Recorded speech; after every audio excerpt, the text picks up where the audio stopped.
Et salut coucou, bienvenue tout le monde, c'est Florent le Meeple Vert pour la vidéo du samedi matin dans laquelle ensemble on va parler des jeux de société qui sont sortis cette semaine. Par l'entièreté des sorties, c'est une petite sélection donc des sorties de la semaine. Et sans plus attendre, on va aller voir comme d'habitude sur MyLudo pour voir un petit peu les sorties. Et la première sortie dont je voulais vous parler, c'est Seven Yokai qui est donc sorti le 27 juin, donc hier. C'est un jeu de pli, donc chez Matago. Dans leur collection Je plie Matago, il se joue uniquement à 3 ou à 4 joueurs, donc je ne l'ai pas encore essayé, puisque principalement à la maison on est 2.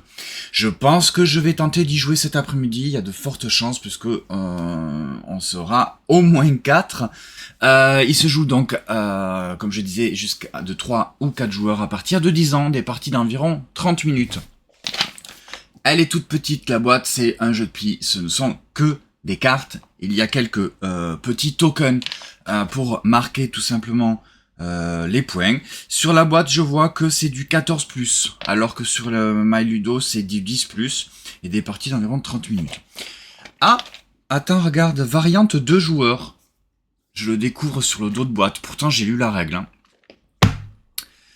Donc, il y a moyen que on y joue à 2. Ça, c'est plutôt pas mal.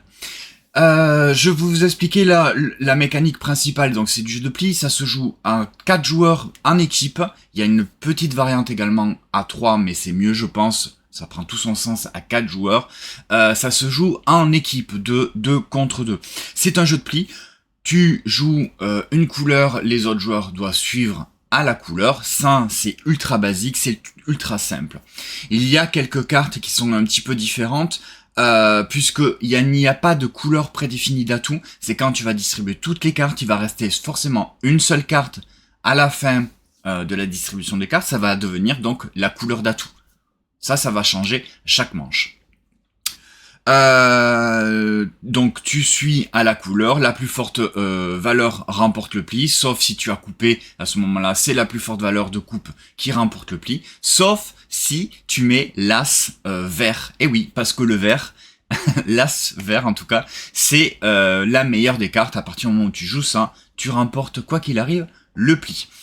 Donc tu vas remporter des plis, tu vas remporter sur ces plis, tu vas remporter des boss yokai. C'est par exemple celui qu'on voit sur la couverture de la boîte, c'est tous les 7 en fait, de toutes les couleurs. Les couleurs, il y en a 7.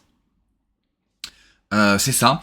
Et elles sont toutes, les valeurs des couleurs sont toutes différentes. Par exemple, le vert va de 1 à 7, ou de 8, je sais plus exactement. Bon, bref. Et une autre couleur va commencer, je vais vous montrer vite fait puisque je l'ai sur l'aide de jeu. La couleur rouge, par exemple, va commencer uniquement, elle, à partir de 2 jusqu'à 9. Une autre couleur va commencer à 3 jusqu'à 10, etc., etc. Vous avez compris peut-être le principe. On le voit sur la petite aide de jeu qui est plutôt pas trop mal faite, vous voyez. Donc le vert c'est de l'as jusqu'au 7. Le gris c'est de 2 jusqu'à 8. Le rose de 3 jusqu'à 9, etc., etc. jusqu'à la couleur bleu foncé. Donc qui commence à 7 et qui va jusqu'à 13. Voilà, ça c'est pour la petite tête de jeu. À chaque fois que vous allez remporter un pli, vous allez mettre le pli devant vous et vous allez écarter les boss, les yokai que les autres joueurs ont dans leurs mains et vous allez leur voler entre guillemets et vous allez les mettre devant vous. Une manche s'arrête à partir du moment où vous avez joué toutes vos cartes de pli, tous les joueurs ont joué toutes les cartes. À ce moment-là, c'est celui qui a le plus remporté de pli qui va remporter un petit token, un jeton, donc hop là, un point, tout simplement.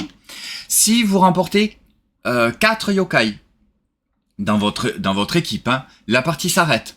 Vous remportez le nombre de points qui est inscrit sur les cartes yokai. Les cartes yokai, elles ont des petites valeurs de yin et yang. Sur le nombre de joueurs à 3 ou à 4, en fait, vous remportez autant de points. Si vous remportez 7 plis, entre vous et votre coéquipier, ben à ce moment-là, c'est pas vous qui remportez la manche, c'est vos adversaires qui, eux, vont remporter un jeton, token, un point.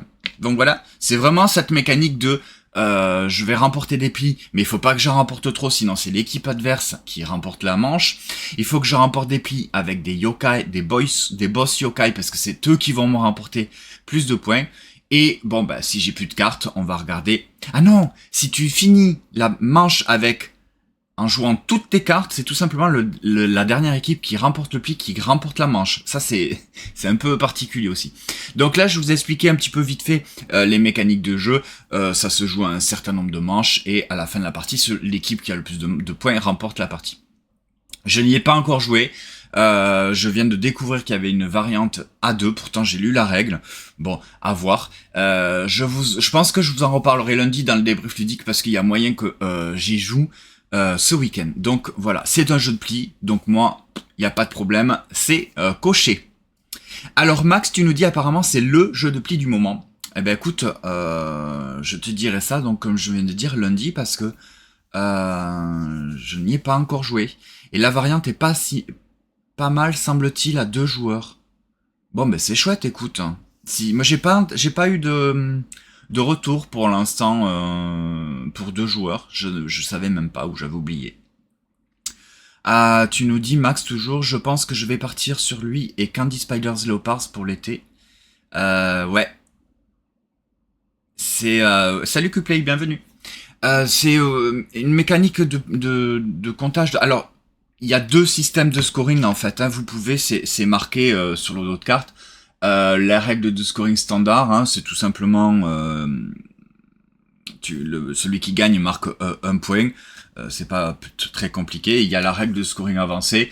Bon, c'est de suite, je pense que tu vas pouvoir passer très très rapidement à la règle de scoring avancé. Vous voyez, je vous disais avec le petit yin et yang sur les cartes boss yokai.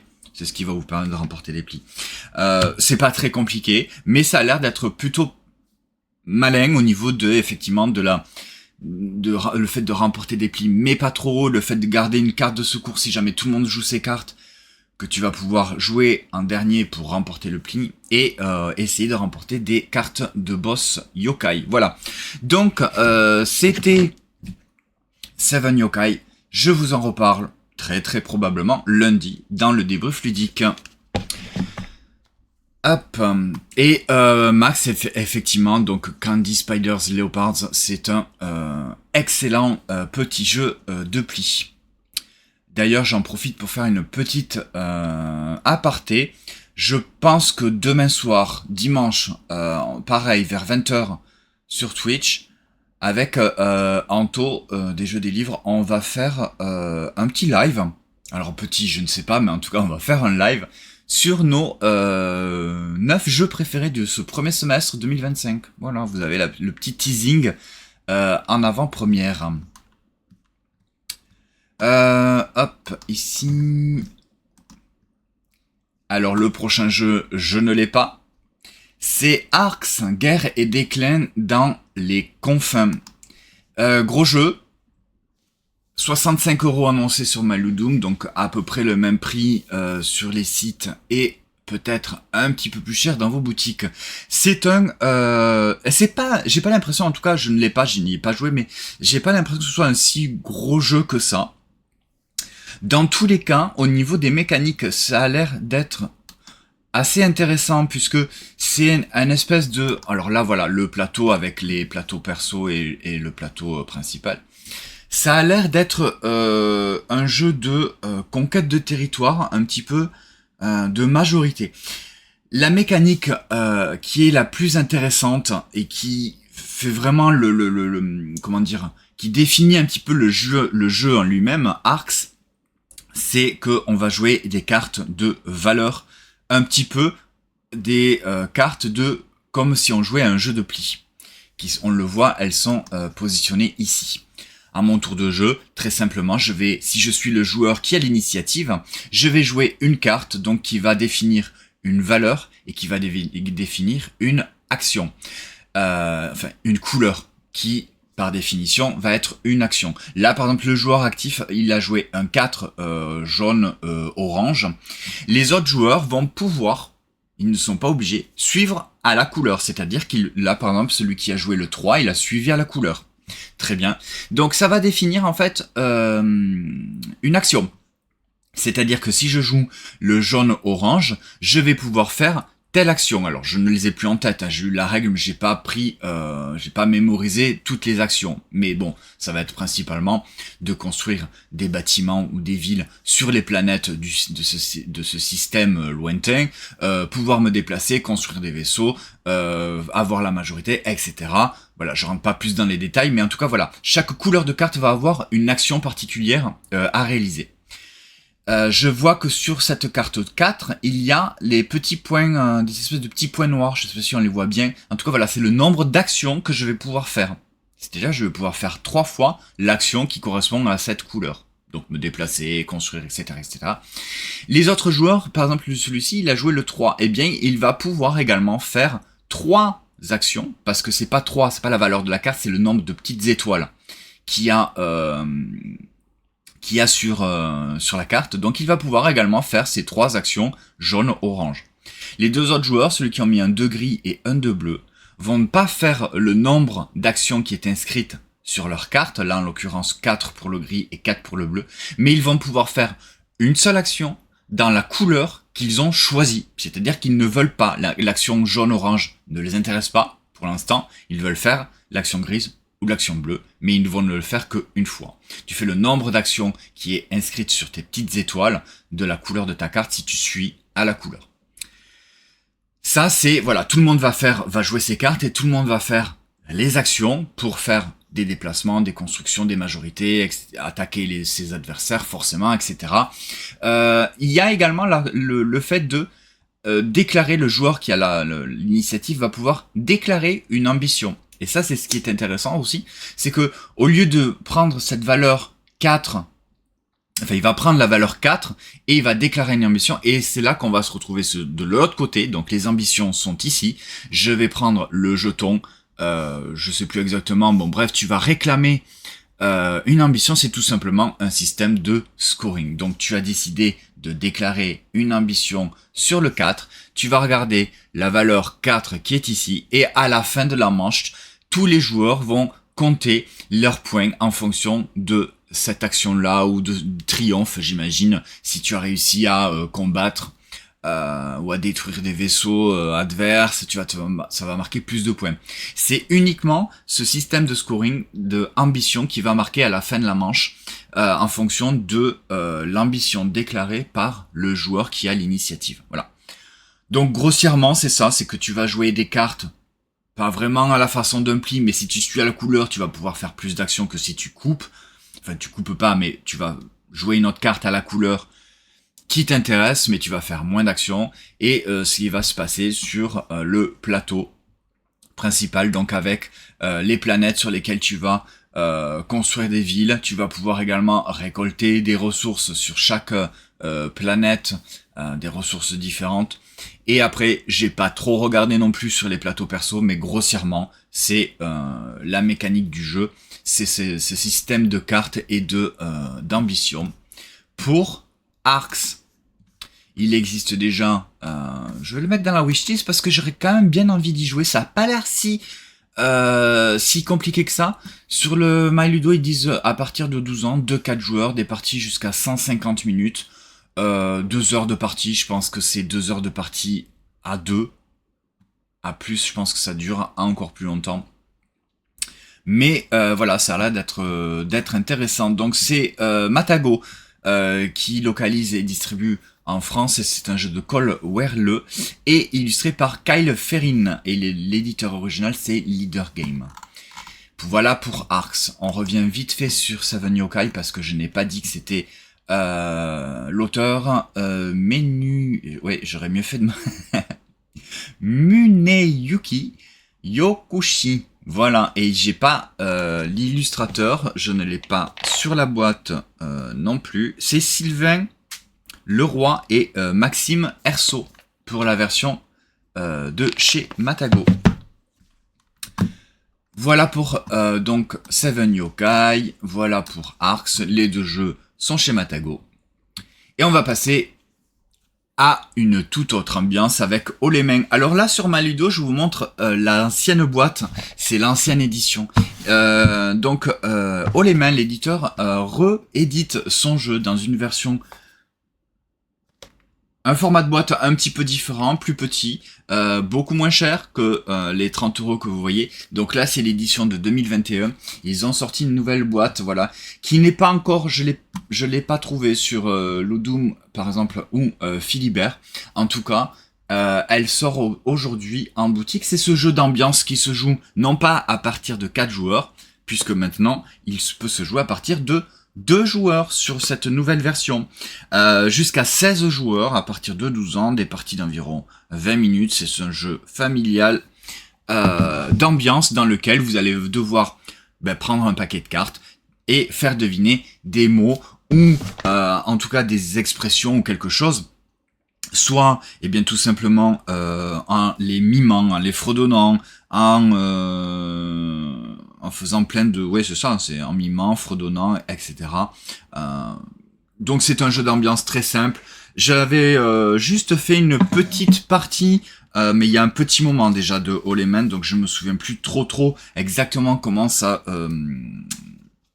Enfin, comment ça fonctionne. Si, c'est ça, c'est que tu tires de mots, t'as 1 minute pour faire pour faire deviner à tes partenaires le plus de mots possible. Là, par exemple, on voit qu'on a des chansons, donc j'imagine qu'on va devoir qu'on va devoir fredonner des plats, de la nourriture et des actions. Voilà, par exemple, je vais devoir faire deviner, faire des crêpes.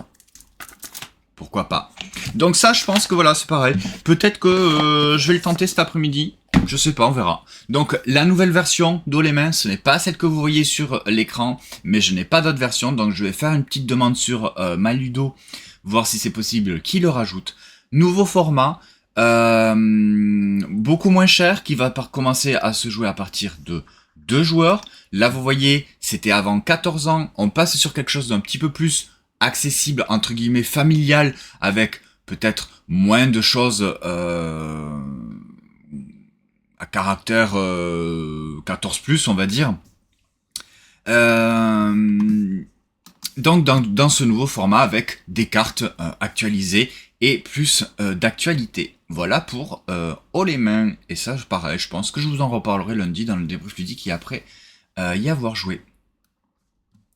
Hop. Alors Max, tu nous dis c'est le même format que Olemen Famille. Alors attends, on va regarder parce que il me semble que je l'ai vu. Si je regarde ça, non. On va regarder vite fait, hein. Parce que j'en ai vu. Ah oui, ok, je vois. Effectivement, ouais, c'est le même format, le même format de boîte. L'ancien, c'était un format plus carré. Là, c'est plus un format rectangulaire. Ok. Et donc, il est quand même à 20,50 € pour la version famille, qui est quand même beaucoup moins chère que l'autre version. Ok, voilà, merci pour l'info. Du coup,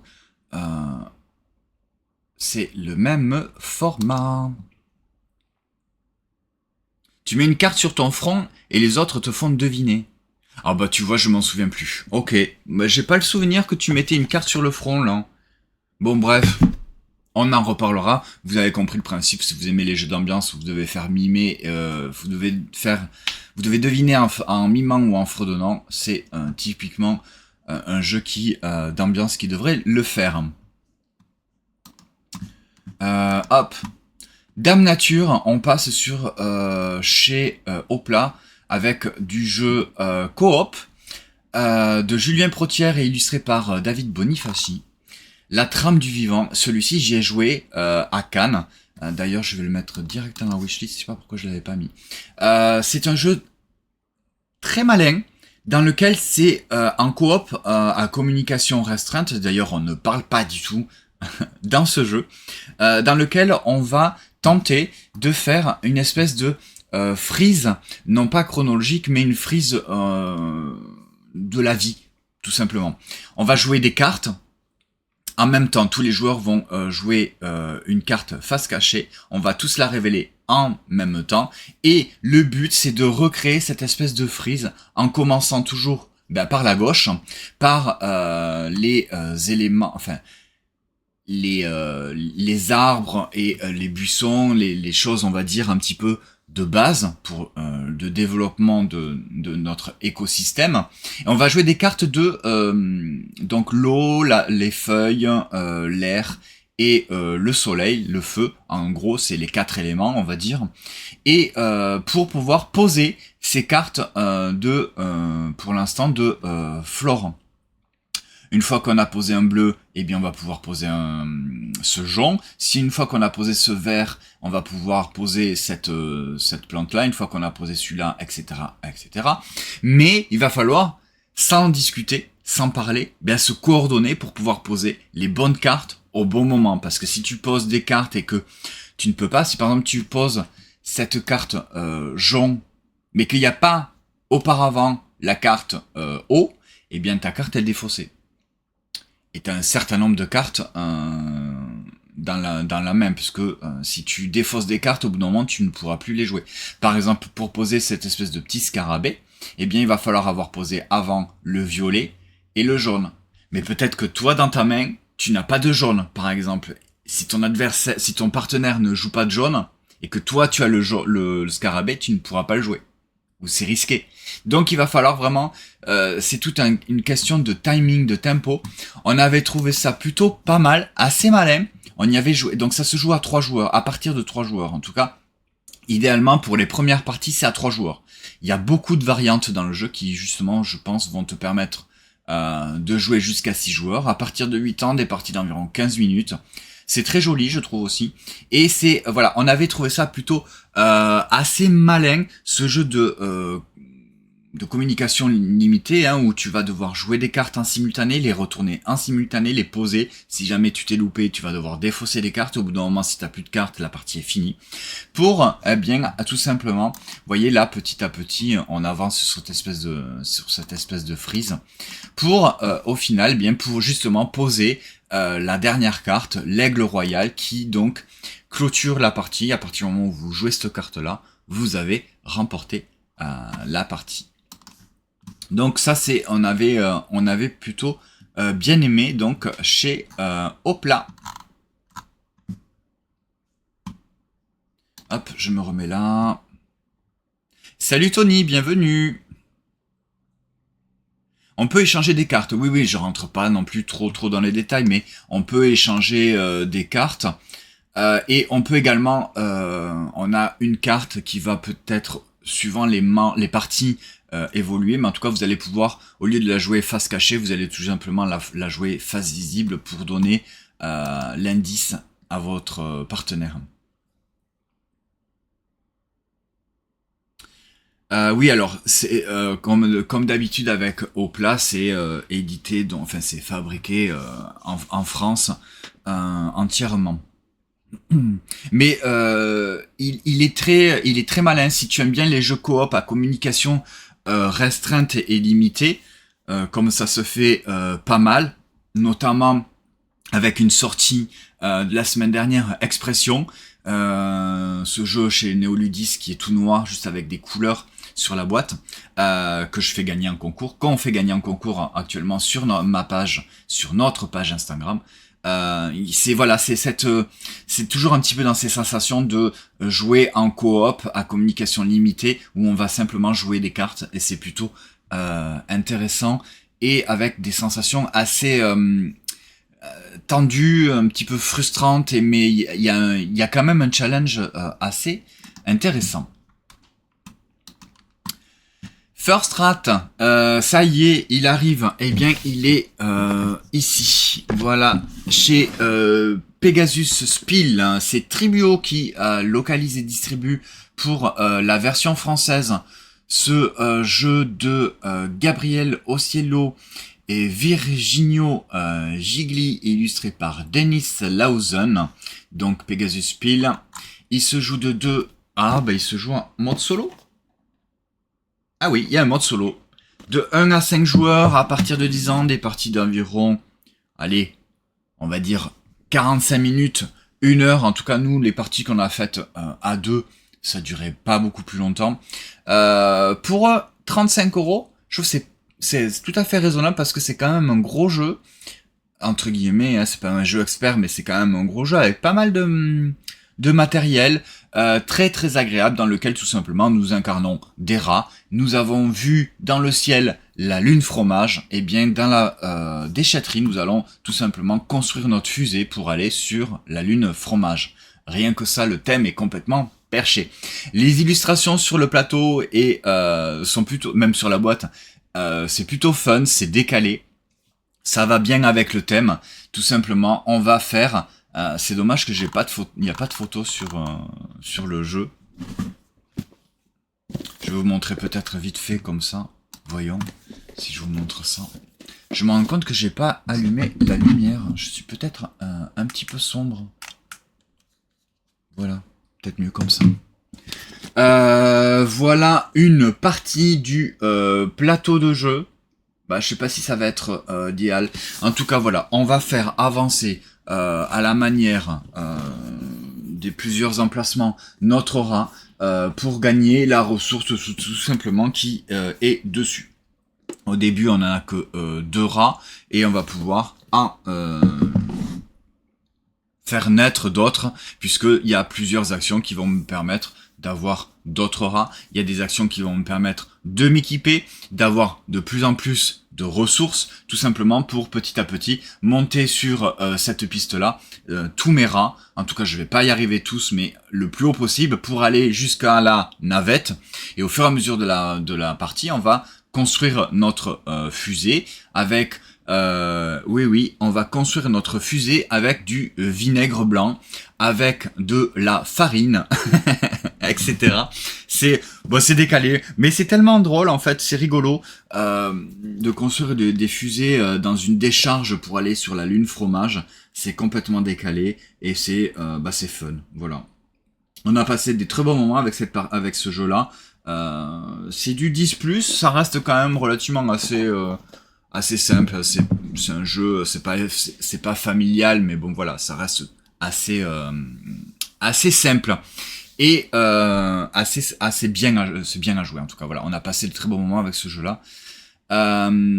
Effectivement, ce sont les déplacements qui sont chouettes parce que au fur et à mesure de la partie, vous allez débloquer d'autres rats que vous allez pouvoir eux aussi commencer à mettre sur la piste. Donc vous allez pouvoir avoir plusieurs rats sur le plateau. Quand vous allez les déplacer, il faut que si vous déplacez tous les rats, vous allez les déplacer d'un certain nombre de cases, mais ils vont devoir tous s'arrêter sur la même couleur. C'est-à-dire le même emplacement de type de couleur que vous avez sur le plateau. Si c'est pas possible, vous n'allez pas pouvoir tous les déplacer. Mais en même temps, si vous arrivez à les déplacer tous sur le même emplacement, le même type de couleur, eh bien vous allez pouvoir récupérer beaucoup plus de ressources. Forcément, ces ressources-là, vous allez pouvoir les dépenser pour construire des parties de fusée. Plus vous allez en construire, plus vous allez avoir de points. Vous allez construire la base, le centre et le haut d'une fusée. C'est toujours 3 parties. Plus vous allez en construire, plus vous allez marquer de points. Il y a un système aussi donc de scoring, c'est premier arrivé, premier servi. C'est-à-dire que si tu es le premier à construire le bas d'une fusée, par exemple, tu vas mettre un cube à ta couleur sur le score le plus haut. Celui qui va faire le suivant, il va marquer un peu moins de points. C'est pareil, une fois que tu as construit les 3 modules de ta fusée, tu vas mettre ton cube sur la fusée complète le plus haut pour marquer encore plus de points. Voilà. Donc c'est véritablement en fait une course au point où chacun va pouvoir aller dans des directions différentes. Soit pour développer telle ou telle partie de sa stratégie, soit avec d'avoir plus de rats, soit d'avoir bien le plus de ressources possibles. Mais oui, il y a pas mal de petites pistes de scoring en fonction de ton avancée tout simplement dans le jeu. Je lui avais mis, on le voit, je lui avais mis un 6,5. Le fait d'en reparler, je sais pas si je pourrais pas l'augmenter. Alors pour l'instant, je vais pas l'augmenter, mais si jamais je vous en reparle dans un débrief ludique, je pense qu'il y a moyen que on passe sur un set pour First Rat. Comme d'habitude, vous n'hésitez pas à me dire dans les commentaires sur Twitch ou sur YouTube si les jeux, vous les avez déjà joués, si ça vous intéresse et si ça vous donne envie d'y jouer. Voilà pour First Rat.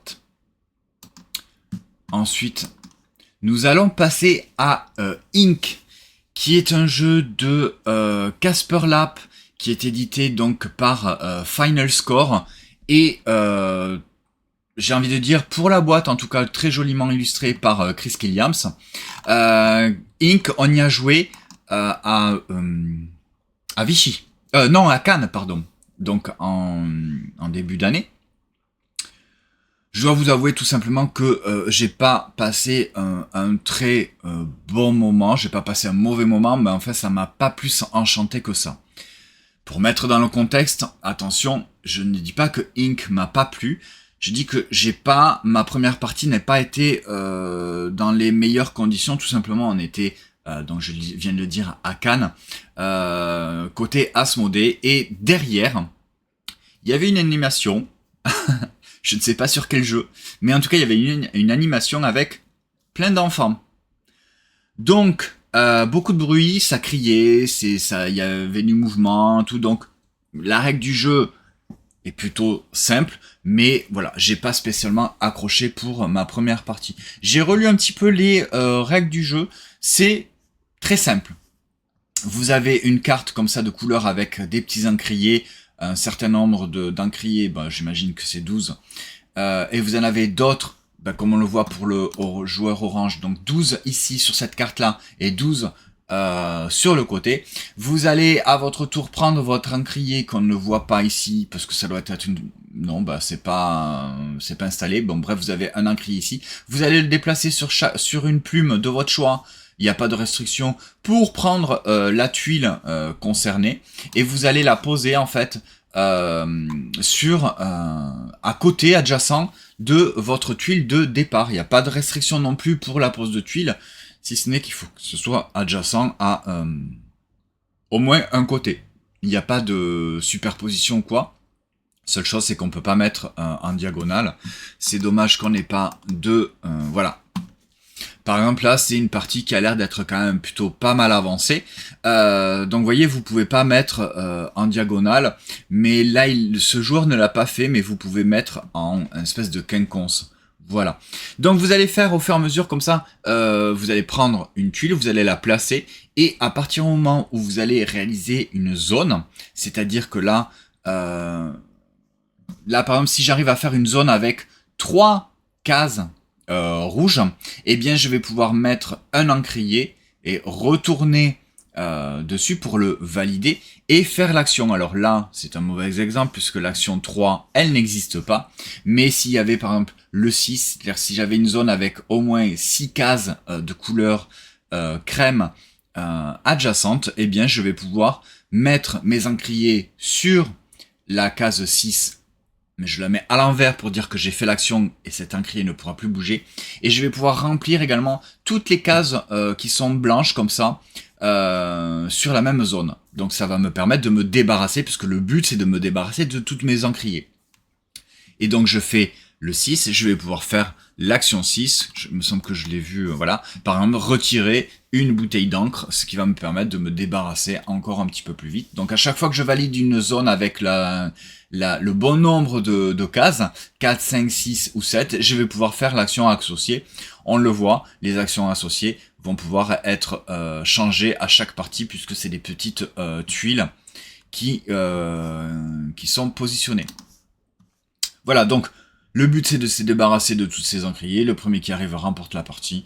Alors je n'y ai pas fait d'autres parties depuis. Et la première partie qu'on avait faite, on n'avait fait que quelques tours parce que c'était tout simplement pas possible. Mais voilà, c'est une construction de... c'est de la pose de tuiles. Vous allez faire des zones de couleurs pour vous débarrasser.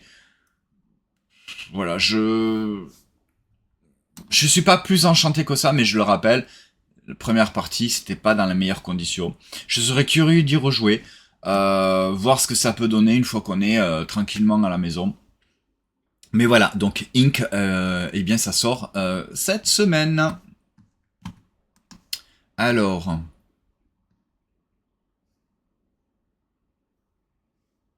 ouais, trop de bruit, voilà. Alors Tony, tu as joué toi à l'alchimie, et tu nous dis que tu avais plutôt bien aimé. Ok, et le matos c'est chouette, oui, c'est sympa les petits encriers, mais je, voilà, je reste quand même assez sceptique. Mais Tony nous dit, donc Ludicieux, qu'il y a joué à l'alchimie, qu'il a plutôt bien aimé. Ok, bon, écoute, à rejouer. Moi, je serais curieux de le retester. Et celui-ci, je serais également très très curieux de pouvoir y jouer Stupor Mundi chez Pixie pour la version française. Sinon, c'est Kinet Game. C'est un jeu de Nestoré Mangoné et illustré par Masiak Janik. Alors, les illustrations sont vraiment superbes. Hein, je trouve ça très très beau. Vraiment dommage, il n'y a aucune photo. Donc, je vous montre la boîte. On va peut-être pouvoir aller voir sur le site, j'aurais dû le préparer avant. Il se joue de 1 à 4 joueurs à partir de 12 ans, je pourrais même dire peut-être même à partir de 14 pour des parties d'environ 90 à 150 minutes. Oui, je pense que 2 heures, ça se vaut. Il me donne très très envie, j'ai pas joué, je ne l'ai pas essayé, vraiment j'ai envie. Je vous invite à aller regarder une vidéo règles et parties de Penelope Gaming qui explique très très bien le jeu et qui font une partie avec Marjorie. Il fait vraiment envie. Vous êtes un vassal du roi. Alors, Anto, souffle-moi. Frédéric II, c'est marqué de toute façon tout simplement l'empereur du Saint-Empire romain germanique, roi d'Allemagne et d'Italie, voilà, qui était un petit peu considéré comme Stupor Mundi, et donc la merveille du monde. Voilà, je ne fais que lire un petit peu ça. Donc nous, on joue un vassal de Frédéric II, et nous allons tenter, eh bien, tout simplement, d'avoir un petit peu du prestige dans notre cité, en construisant, eh bien, un château. C'est le cœur principal du jeu, c'est construire ce château. Voilà. C'est, on va dire, le but. En tout cas, c'est une condition de fin de partie, puisque dès qu'un joueur finit de construire son château, il va mettre fin à la partie. Vraiment, je vais prendre 2 minutes pour aller chercher Pixie Game,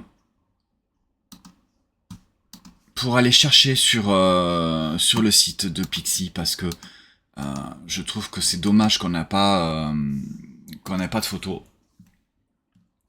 Ah super, on en a pas beaucoup plus sur le site. Hein.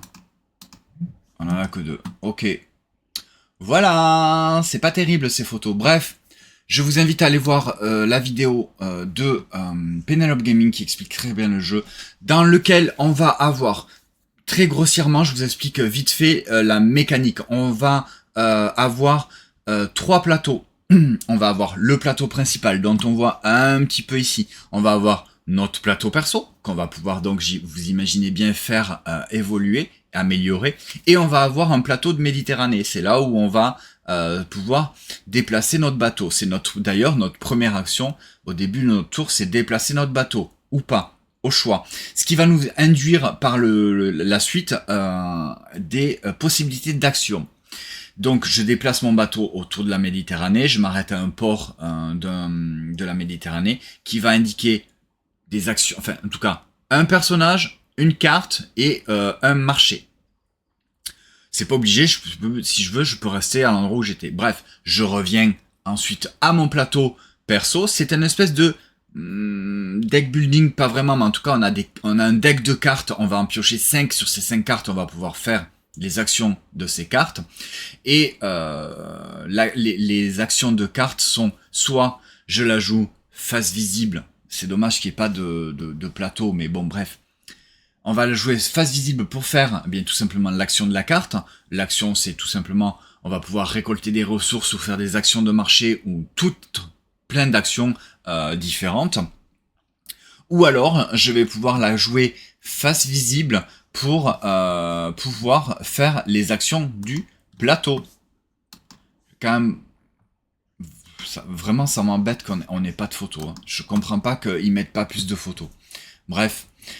Soit je joue une carte face cachée, et là je vais pouvoir faire une action de mon plateau. Et donc c'est là qu'on va intervenir sur le plateau principal ou le plateau méditerranéen. C'est-à-dire que si je fais une action de commerce, je vais pouvoir voir sur le plateau méditerranéen, là où est mon bateau, et bien quelles sont les ressources que je vais pouvoir acheter ou les ressources que je vais pouvoir vendre en fonction du marché en cours. Je vais pouvoir également faire acheter une nouvelle carte, c'est-à-dire que je vais pouvoir améliorer mon deck de cartes, mes actions, donc qui vont être toujours de plus en plus fortes. Je vais pouvoir également recruter entre guillemets des alliés, c'est-à-dire que je vais pouvoir avoir des bonus supplémentaires, mais surtout des scoring de fin de manche avec les alliés en fonction de différents paramètres. Je rentre pas plus dans les détails. Je vais pouvoir également faire construire mon château sur mon plateau perso en fonction de si je veux construire une muraille, si je veux construire une tour, si je veux construire une partie de mon donjon. Voilà, ça c'est en dépensant des ressources. Je vais pouvoir, je me souviens plus exactement quelles sont les ressources, enfin les autres actions, mais voilà, ça me donne plutôt très envie de jouer à Stupor Mundi. Je le rappelle encore une fois et une dernière fois, allez voir la vidéo de Penelope Gaming qui est vraiment nickel au niveau de la règle du jeu. Voilà pour Stupor Mundi. À plus Tony, à tout à l'heure. Je sais pas si t'es déjà parti. Voilà pour ce jeu-là. Hop là. Alors très rapidement, un nouveau unlock short adventure, les champs, le champ des embruns, un petit unlock en session unique avec une petite boîte à 6,50 €. J'ai pas regardé ce que c'était que le thème, mais je trouve l'illustration de la boîte vraiment magnifique. Une romance entre deux êtres que tout oppose, où poésie et énigme se rencontrent. Voilà, c'est marrant parce que c'est un poisson et un oiseau, ça me fait penser à la chanson « Un petit poisson, un petit oiseau ». Donc ça c'est pareil, je vais pas vous en parler puisque forcément je ne l'ai pas encore joué, et même si je l'avais joué, je vous raconte pas l'histoire, sinon c'est spoilé. Mais Unlock, c'est ce jeu d'enquête dans lequel vous allez jouer des cartes, observer des cartes, et en fonction vous allez en révéler d'autres, et vous allez faire un espèce de petit puzzle game pour arriver à la fin de l'aventure. Un booster extension pour Pixie Flower Powers qui arrive, ça y est, il est enfin là. Celui-ci j'y ai joué, ça va vous apporter des nouvelles cartes de 2 couleurs. Donc là on le voit, voilà, cette carte là elle est rouge et bleue, cette carte là elle est rouge et verte, etc. Ça va vous apporter des points avec les spirales et des points négatifs avec les croix. Ça va également vous donner plus de points en fonction des cartes qui sont retournées. Vous savez, des fois vous pouvez pas jouer la carte, vous êtes obligé de la jouer face retournée. Et bien ça va vous rapporter des points, ça va en fait, comment dire, bonifier les cartes voilà, qui sont face cachée, alors qu'avant c'était 0. Voilà, donc c'est un tout petit booster à 5 €. Il y a 14 nouvelles cartes avec ces cartes-là de 2 couleurs et des points différents. On reste donc c'est toujours chez Bombix, un jeu de Johannes Goupier et illustré en tout cas avec les petites personnages de Sylvain Trabu. Pour un booster de cartes, et toujours chez Bombix avec toujours un booster d'extension pour Sea Salt and Pepper, l'extension Extra Pepper, avec tout simplement des nouvelles cartes. Voilà, celui-ci je ne l'ai pas essayé, je ne l'ai pas joué,